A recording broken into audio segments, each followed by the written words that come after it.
everyone. This is Just Read It. We're filming here at Laurelhurst Village, an assisted living center in Portland, Oregon. And today we are going to discuss the book, The Incorrigible Children of Ashton Place by Maryrose Wood. Susan Stoner, author of The Sage Adair Mysteries, is with me, and my co-host. And we have Richard A. Lovett, who is a science fiction writer and the winner of 9 reader award contests. You could clarify me, Rich. So I'm very intimidated. And we're going to talk about this children's book.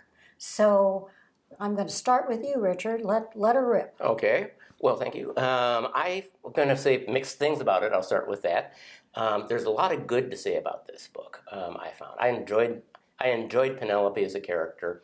I think that children's books are one of the more interesting things, and young adult ones are one of the more interesting things happening now in science fiction and fantasy. And I've thought about this for a while with the success of all these other series, and I think part of it is that they're writing to an audience that hasn't seen all the tropes before, and therefore they can do things, and this book definitely does things that we've all seen before, but the target audience has not seen it before, and we need to judge it that way, I think. So so the negatives is there's a lot of predictable stuff in there. The positive is that Penelope's fun. The tone is light and fun. You can argue it gets a little self-indulgent in places, but it sticks pretty much to light and fun. And the plot takes forever to develop. And then when it does, it just kind of ends with no resolution. But the ride along there until I found quite enjoyable.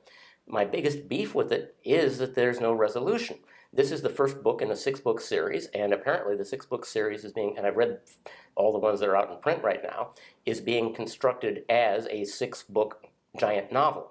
So if you're expecting resolution, don't read only the first book, because you're going to come out of it wanting to throw it across the room. But if you're going to read all 6 of them, and you don't mind shelling out the money every time, then it seems to be a pretty good start.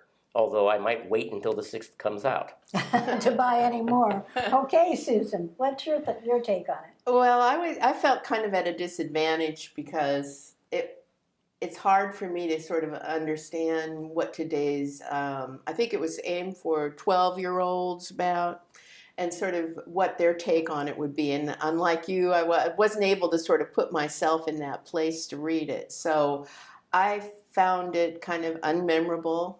And I had, one of the conditions I put on doing this whole thing was I didn't want to read about vampires, werewolves, or things like that.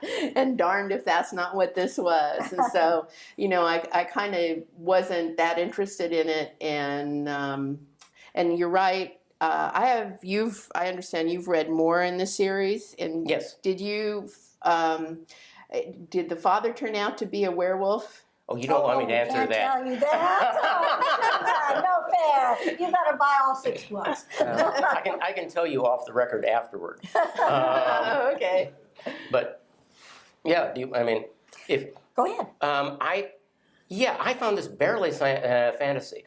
I can tell you, you get the end of this coming from a science fiction. Now, I write science fiction, right, not fantasy, but I've read some fantasy. And I'm not that into werewolves and vampires and all those things either. And I came out of this thinking, I read Mary Poppins.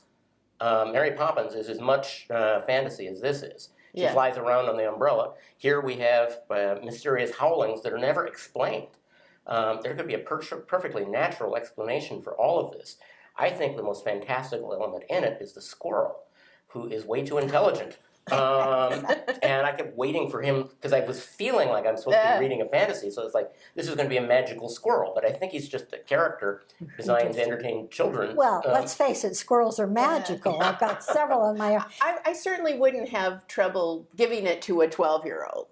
Giving it to an adult, I don't think they'd be too interested in it. But it doesn't cross age like maybe the Harry Potter series, which has a lot of adult fans, or even Twilight, which I read the first and didn't go on. But for our viewers, this is the story of a young lady who is coming from, she's an orphan, and she's in a school for orphanage ladies that somehow are treated to be very elegant. They're taught all the manners and fashions that they will probably never even afford. So she goes off then to this Ashton place, and her wards are 3 children who have been found in the forest and raised apparently by wolves, which is probably why there's a lot of howling. Right. But there has to be a lot of going along with the story. We've got to believe that kids who have never said a word and are 9 and 10 suddenly can speak very rapidly. I agree with Susan. It's pleasant. You're not going to be offended by it, but it doesn't make that cross that the Harry Potter series. Oh no, it's not. It's not a. I mean, I found them fun to read, but I could also read them really fast. I mean, if you're looking for things that cross, but they're also darker and for an older audience. This is not terribly dark. This is for the family-friendly group, because I don't think there's much dark in here at all. There's also some very stereotyped characters. Lady Constance, right? That's her name. The mother is like, she's played for humor, but she's played for way broad humor. Yes. And I'm not sure whether 12-year-olds will really like her. What's interesting is that some of the things that you didn't like in there in terms of development, you read the later books, and they start getting explanations. And since he hasn't finished the series, the jury is out on whether these explanations are going to make naturalistic sense or not. I did read up on children raised by wolves when I looked at this, and there have been a few, and they have a very poor success rate at socializing at any level that you could write a story about. But we'll give her the suspended belief. The issue that you raise, and I think we're going to have to close on more of a question, is when you write a series. Now, Susan, you write a mystery series, but can you or should you leave it so open-ended that the first 3 books don't make any sense? Shouldn't there be some sort of completeness in each book, even though there is a sequence? Oh, it's a huge disappointment. It's a huge error. This should stand alone. I write short stuff, but I've written a series of things that added up to a novel length. And up until I got into the 4th and 5th, which I was having trouble breaking them, they stand alone. You can pick up any one of them, and you may have some trouble with what went before, but you can read it. Yeah.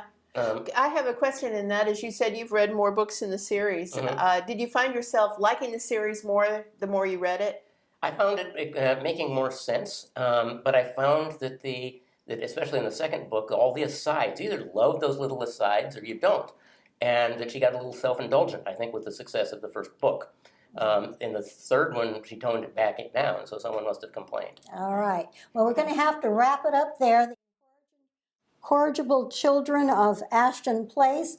We're now going to vote, and Richard, you get to go first. Red is for read it, and blue is for skip it. Can I put both in at the same time? No. No, because I'm going to put a red one in here with a blue one as a caveat. Read it, but only if you realize that you're being sucked into 6 volumes, and you won't want. And if you only want to read one, skip it. But if you're willing to start 6 volumes, I'll take a blue for adults. I would probably do a red for kids. Okay. All right. Since I am childlike, I'm going to give it a red. It was readable, and there were humorous parts. But I think it's cheating not to give us some satisfaction per book. Absolutely. All right, that's it for us today. This is just read it, and Susan and Richard and I are glad that you were with us today. And please come back for our next show.